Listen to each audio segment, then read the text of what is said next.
Immortal, kung ikaw man ay mahilig sa mga ganitong video, huwag kalimutan mag-subscribe sa akin YouTube channel at pakipindot na rin ang notification bell para lagi kang update sa aking mga video. Ang tatalakayin ko ngayon ay tungkol sa mga lihim na karunungan. Paano nga ba nakakapasok sa isang tahanan yung mga fallen angel, yung mga marunong espiritu, yung mga nuno sa ponso, yung mga engkanto? Ano nga ba yung nagbubukas na pintuan para sila ay makapasok? Una po, marami pong mga Roman Catholic ang hindi alam na marami pong imahen o marami pong sa atin mga Catholic yung may altar. Pero lahat po ng imahen, kadalasan, hindi po nila alam na mayroon mga imahen na panghikayat o nag-aanyaya ng mga fallen angel. Katulad po halimbawa ng Santo Niñong Hubad. Ito po ay pinapasukan ng mga fallen angel. Naghihikayat po ito ng kaguluhan sa bahay dahil ginagamit po ito sa pantigal po. Ginagamit po itong panggayoma. Yun naman pong Santo Niño Gala, hindi siya po tinatrato ng Roman Catholic na kakampi. Sa kalaban po siya. Pati po yung yung Santo Niño na green dahil ginagamit po siya na pampaswerte. Occultism po siya. At kapag po kayo ay may altar sa isang tahanan, ang kailangan po kung halimbawa, ang imahe nyo ay kay Mama Mary, lagi kayong magdadasal kay Mama Mary at kung maaari po, lagi nyo siyang pababasbasan o pabibindisyonan sa pari, taon-taon. At pwede naman tuwing kayo ang dadasal, bibisikan nyo siya ng holy water para yung imahen ng mga banal ay hindi magamit ng mga fallen angel, ng mga demonyo para makapasok sa inyong tahanan.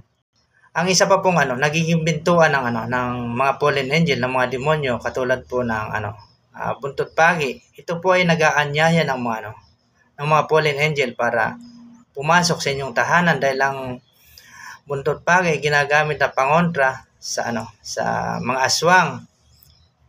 Ito po ay turo ng mga gabay ng mga albularyo na ang buntot pagi ay gamitin pangontra sa aswang. Ito po ay maling turo na sa Biblia dahil ang dapat na maging pangontra mo sa mga aswang, sa mga mangkukulam, mambabarang, malalason o sa mga marunong espiritu ay dapat si Jesus lang.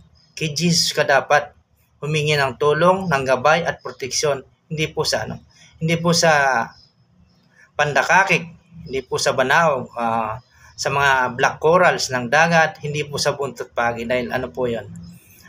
Naliligaw na po tayo ng landas kapag tayo po ay humingi ng proteksyon sa buntot pagi. Isa po lang siyang isda na ginamit ng fallen angel para iligaw ang iyong pananiwala at pananampalataya. Kaya yung buntot pagi po, ginagamit po siya ng maruruming espiritu para iligaw ng landas yung mga tao na mangmang at kulang sa kaalaman. Kapag meron ka naman pong mga medal, ang talaga pong kinikilalang mga medal ng Roman Catholic, yung katulad po ng Sagrada Familia, yung si Jesus, Mary and Joseph, yun po. Tsaka yung St. Benedict, pero kapag kulay tansyo siya, hindi po siya sa Roman Catholic, po siya, occultism, pang pit healer po siya, pang albularyo. Tapos yung yung paniniwala ng pag maliligo tuwing Martes, tuwing Biyernes, mga turo po yan ng mga pit healer, ng mga albularyo para baguhin yung paniniwala ng tao. Yun po ay turo din sa kanila ng kanilang mga gabay ng bad spirit at ituturo din yun ng mga pit healer at mga albularyo sa mga tao para baguhin. Pero po kapag po Martes at Biyernes, pwede pong maligo. Wala pong pinagbabawal na araw ng paliligo maliban po kung ikaw po ay pagod o kaya ikaw ay puyat. Bawal po yun maligo. Diyan po kapag po mahilig ka po sa mga pamanhiin, diyan po nakakapasok yung mga fallen angels sa inyong bahay.